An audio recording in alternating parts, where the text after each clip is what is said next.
Hello hi and good morning everyone. कैसे आप सब लोग। तो अभी बज रहे हैं सुबह के 10:30। मैं उठ गई थी करीब 9:30 बजे के आसपास and I got freshen up, brush face wash वगैरह सब कुछ कर लिया अच्छी तरीके से। एंड कल मेरा एक्साइटमेंट की वजह से कोर्स जल्दी कंप्लीट हो गया था। एंड दूसरा रीज़न, कल थोड़ा मैंने लाइट रखा था अपना जो भी कोर्स था, तो इस वजह से जो भी शेड्यूल था, तो इस वजह से भी कल मेरा एक रीज़न था कि जल्दी जो मेरा शेड्यूल था वो फिनिश हो गया था। तो उसके बाद मैं इतना एक्साइटेड थी that I pack up most of my things. मतलब ज़्यादा 80% मेरा सब कुछ पैक हो चुका था। तो जो भी मैंने पैक करा उसकी मैं वीडियो क्लिप डाल दूँगी। एंड इसके अलावा अब मुझे करनी है थोड़ी सी सफाई, थोड़ी या बहुत सारी सफाई। तो आज की वीडियो शायद थोड़ी लंबी हो सकती है, तो चलो पहले स्टार्ट करते हैं पढ़ाई से। सॉरी आई मीन सफाई से। तो ये जो आपको 3 थैली दिख रही हैं, इसमें मम्मा के सूट थे, फिर ये बहुत सारी कोरियन मैगीज़, फिर मेरे कपड़े होली के और बाकी, और फिर कुछ बुक्स, ट्राइपॉड, चश्मा और बाकी सारी चीज़ें जो कुछ भी थी।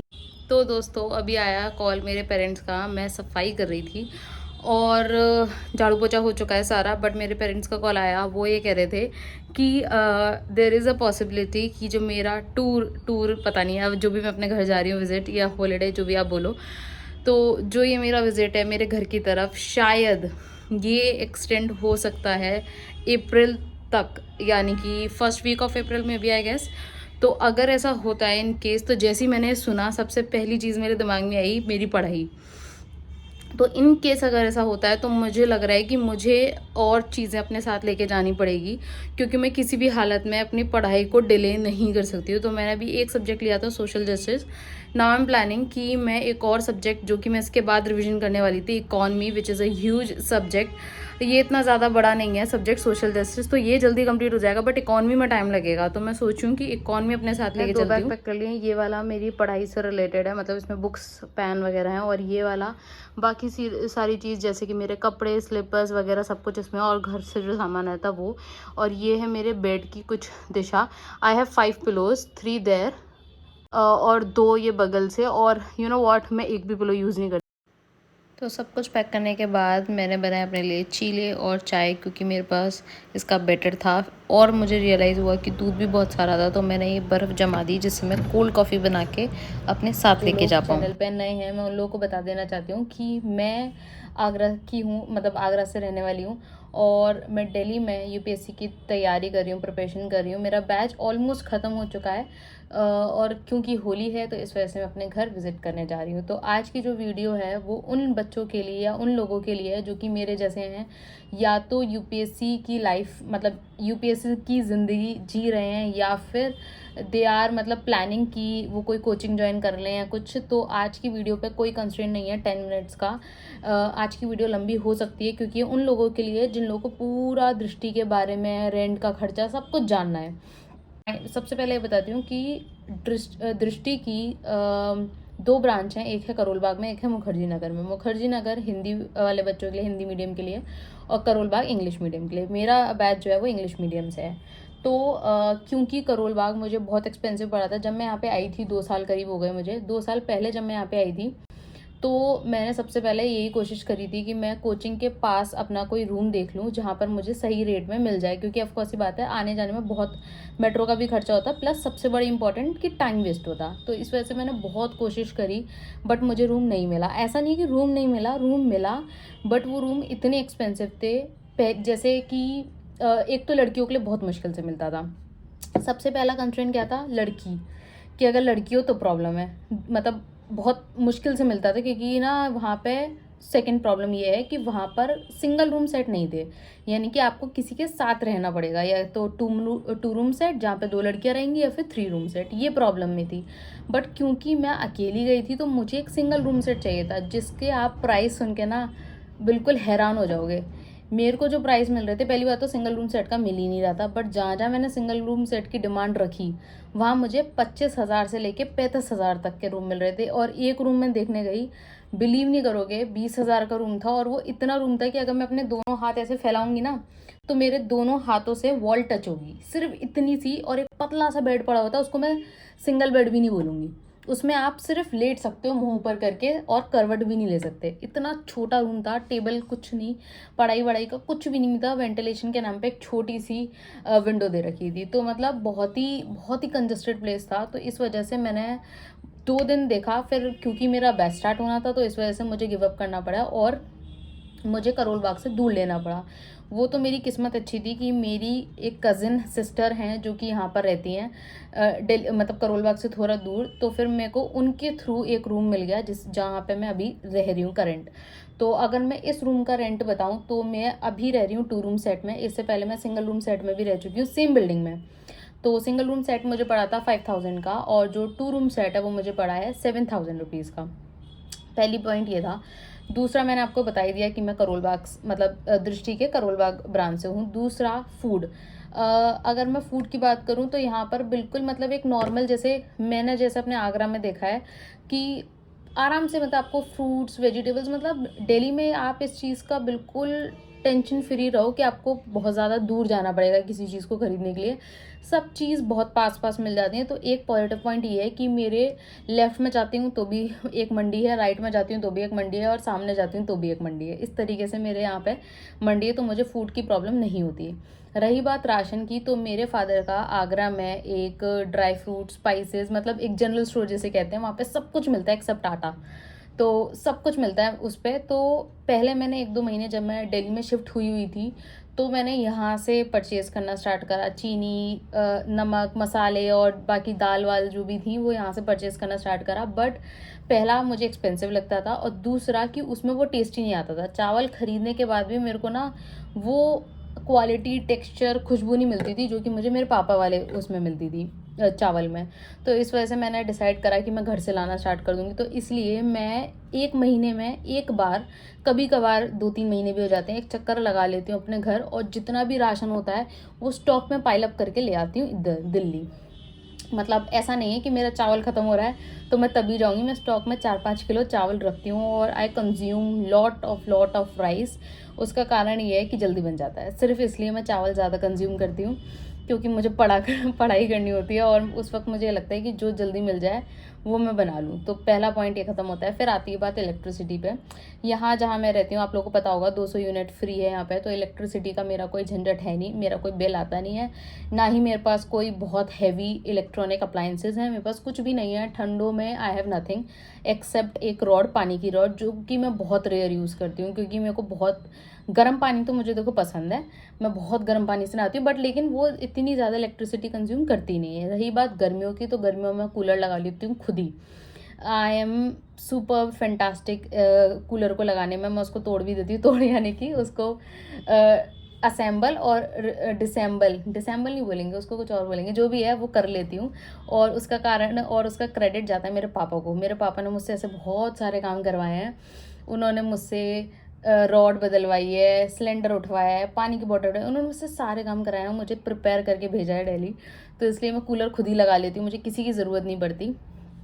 तो बाय द वे, जो मेरी सिस्टर, जिनकी मैंने अभी बात बताई, जो मेरी कज़न सिस्टर है, उनके जो हस्बैंड हैं यानी कि मेरे जीजा जी, ही इज़ सो सपोर्टिव। मैं आपको बता नहीं सकती कि अगर मेरे लिए वो दोनों अननोन होते ना, दीदी और जीजा जी, तो मैं शायद सबसे ज़्यादा प्रायोरिटी जीजा जी को देती। सॉरी दीदी, अगर आप लोग देख रहे हो तो।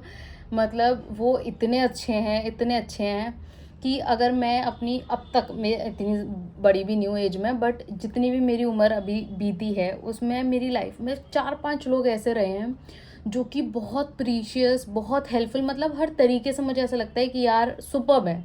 अगर मुझे भगवान मौका दे तो इन लोगों की मदद करने का मौका ज़रूर दे। वैसे इनको ज़रूरत पड़े ही ना कि कभी भी किसी की हेल्प मांगे, बट फिर भी अगर इनको ज़रूरत हो तो मैं हमेशा इनके लिए खड़ी रहूँ, ऐसा मैं सोचती हूँ। और उसमें से एक हैं जीजा जी। ही वॉज सो सपोर्टिव कि जब भी मैं ये बोलती हूँ ना कि जीजा जी ये नहीं है, तो वो अपने पास से अरेंज करके दे देते हैं, जो कि कमेंडेबल है। And this is what makes him unique from others. आप ये भी कह सकते हो कि यार तुम्हारे लिए नहीं करेंगे तो किसके लिए करेंगे, you are his relative, but ऐसा नहीं है, वो सबके लिए करते हैं। मेन प्रॉब्लम बोलो, ये अच्छी बात है, मैंने प्रॉब्लम गलत बोल दी। वैसे अच्छी बात ये है कि वो ये काम सबके लिए करते हैं, वो सबके लिए सपोर्टिव हैं, और इस वजह से वो कभी कभार अपना भी लॉस कर लेते हैं। ये गलत बात है। खैर चलो, अब इससे हटते हैं। जीजा जी पे बात नहीं करते पूरी। मेरे पास कॉल आ रहा है, I should attend first. Sorry for the deflection, actually call आ गया था और वो बहुत ज़रूरी था। तो एक थी बात इलेक्ट्रिसिटी के ऊपर जो कि मैंने आपको बता दी, फिर आती है बात पानी की। इलेक्ट्रिसिटी जैसे 200 यूनिट फ्री है, वैसे पानी भी कुछ फ्री है, बट मेरा जो खुद के ओनर हैं उनको खुद भी नहीं पता कि कितना लीटर पानी फ्री है।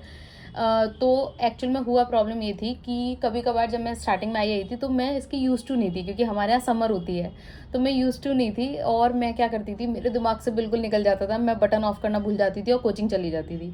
जब 5-6 घंटे बाद आती थी तब तक वो टंकी मतलब टंकी ओवरफ्लो होती रहती थी और पानी फैलता रहता था। तो इस चक्कर में स्टार्टिंग में ऐसा हुआ है कि मैंने इतना पानी फैलाया मैं भूल ही जाती थी टंकी ऑन करके। और सुबह सुबह पानी आता था तो मैं क्या करती थी, सुबह 6 बजे उठती थी, बटन ऑन करती थी, पानी अच्छा आ जाता, सो जाती थी।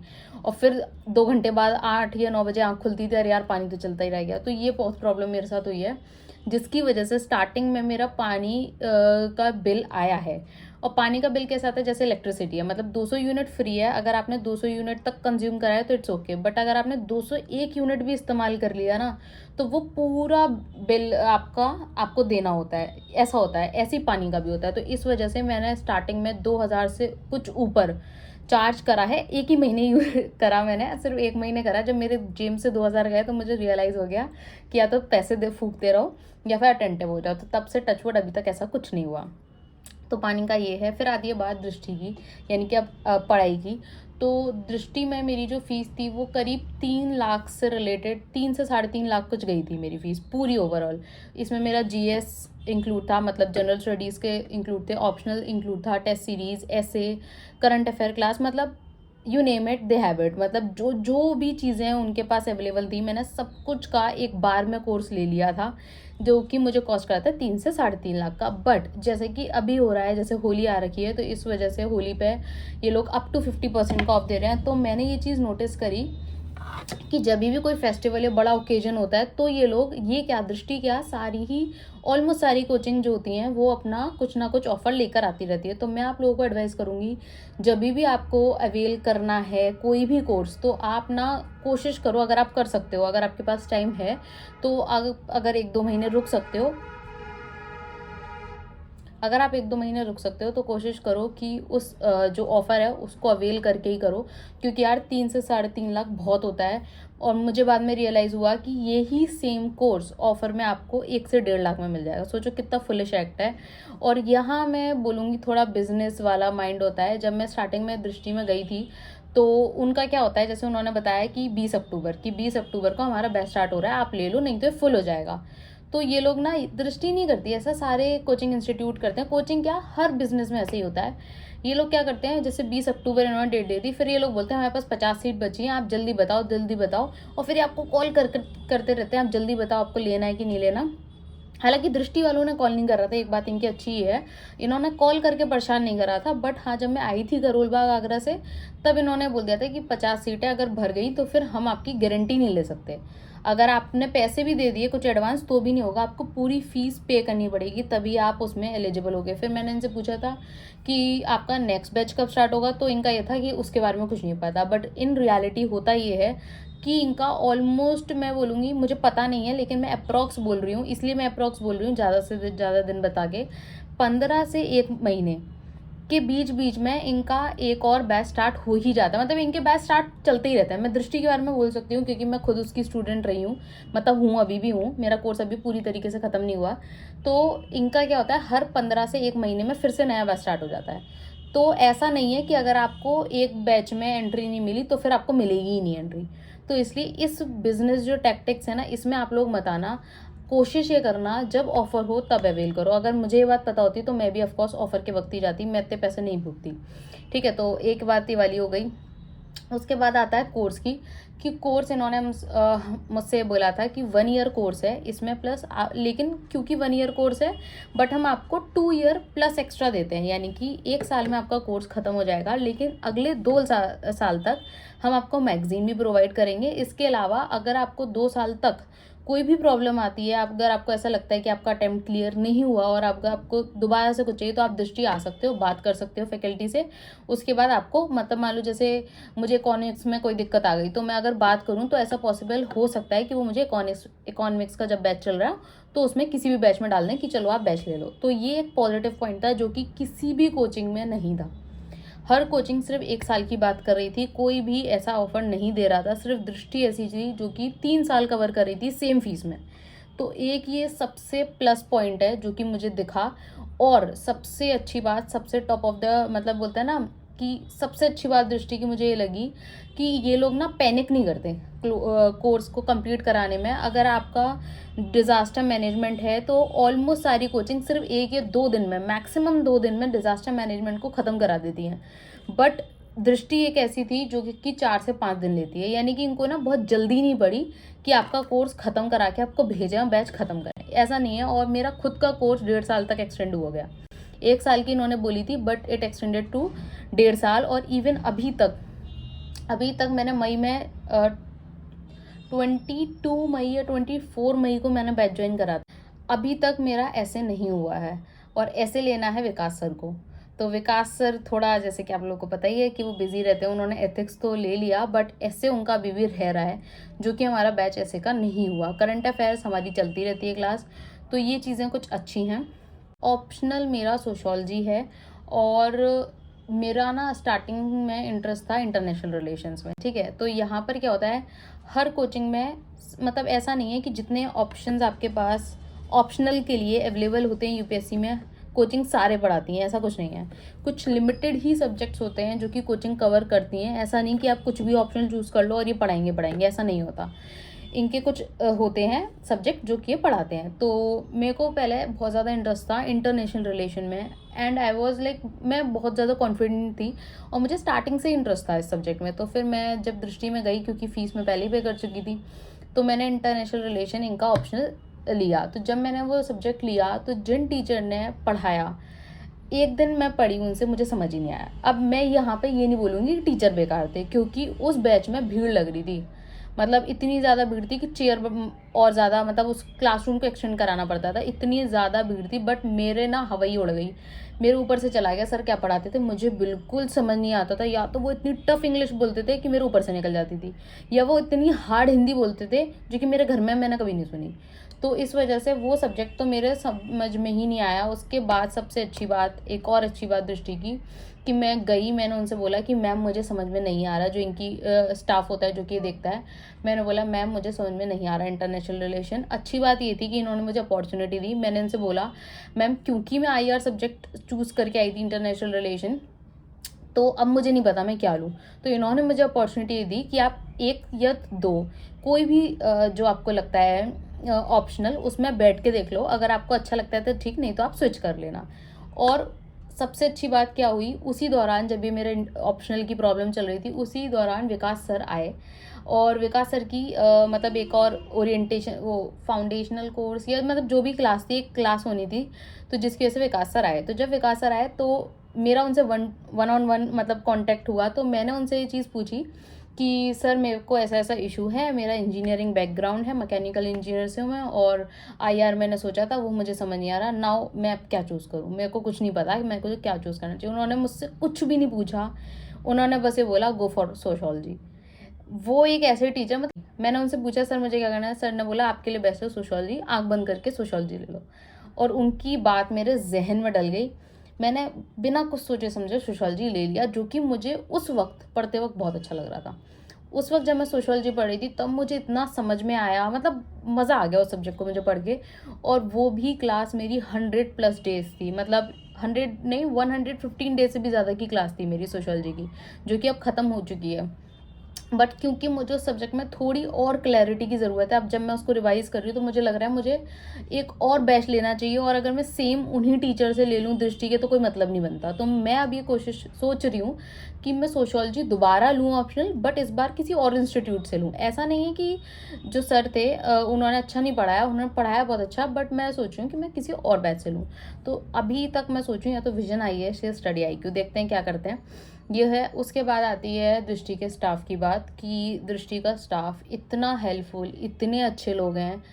मतलब मैं बता नहीं सकती आपको, बहुत बहुत बहुत अच्छे हैं। A1, मतलब the best staff I have ever seen. बहुत अच्छे हैं, इतना पोलाइटली बात करते हैं और कोशिशें करते हैं आपकी वो हेल्प कर ही करें। मतलब आपको कोई भी प्रॉब्लम है तो वो पूरी कोशिश करते हैं आपकी हेल्प करने की। उसके बाद आता है मेट्रो का खर्चा, क्योंकि मैं सिंस करोल बाग से दूर रहती हूँ तो मेरा मेट्रो का खर्चा तो है, और मैं यहाँ से जाती हूँ ई रिक्शे में बैठ के मेट्रो स्टेशन, उसके बाद वहाँ से जाती हूँ करोल बाग। तो हाँ, मेरा एक एडिशनल खर्चा ये हो गया था, बट क्योंकि देखो मेन पार्ट क्या है, मेन खर्चा होता है तुम्हारे खाने का। मेरा जो राशन है ना वो पूरा मेरे घर से आता है, पूरा। मतलब मैं सिर्फ चीनी छोड़ती हूँ, इसके अलावा मैं सब कुछ घर से लेकर आती हूँ। और चीनी का रीज़न ये होता है, मेरे पापा बोलते हैं कि चीनी एक ऐसा आइटम है जिसका रेट जो है वो सेम मिलेगा तुम्हें, 1-2 रुपये ऊपर नीचे हो जाए अलग बात है, बट तुम्हें सेम मिलेगा। तो इसलिए मैं चीनी लेकर नहीं आती हूँ, वो यार बहुत हैवी भी होती है, इसलिए मैं चीनी नहीं लेकर आती, अदरवाइज़ मैं सब कुछ लेकर आती हूँ अपने घर से। तो इस वजह से मेरा जो खर्चा है, अगर मैं सच्ची सच्ची बताऊँ तो 10 से 12 हज़ार में मेरा महीने का आराम से कट जाता है। उसमें भी अगर मैं कोशिश करूं, अगर मैं बहुत अपने आप को रिस्ट्रिक्ट करके चलूं तो फिर मैं 10 हज़ार में आराम से अपना महीना काट लेती हूँ। तो आप लोग भी देखना कैसे आप चूज़ करते हो, कब चूज़ करते हो, कहाँ जाते हो, कौन सी कोचिंग लेते हो, कैसे करते हो। अगर आपको इसके अलावा भी कुछ पूछना हो मुझसे, दृष्टि से रिलेटेड, पढ़ाई से रिलेटेड, किसी चीज़ से भी रिलेटेड, तो आप मुझे कमेंट करना। मैं ऑफकोर्स आपकी जो भी क्वेरी होगी उस पर एक वीडियो बना के आपको बताऊँगी। तो चलो वीडियो करते हैं यहीं पर एंड। वैसे मैं सोच रही हूँ कि आपको दिखाऊं कि मैं स्टेशन जाऊँगी यार अकेले अकेले, वो भी 2 बैग लेके। तो चलो अभी देखते हैं कैसा होता है। चलो अभी तो करती हूँ मैं, अभी रखती हूँ क्योंकि टाइम हो चुका है 2:30 हो रहा है। मैं अब वेट कर रही हूँ 3 बजने का, तो जल्दी जल्दी अपने घर जाते हैं।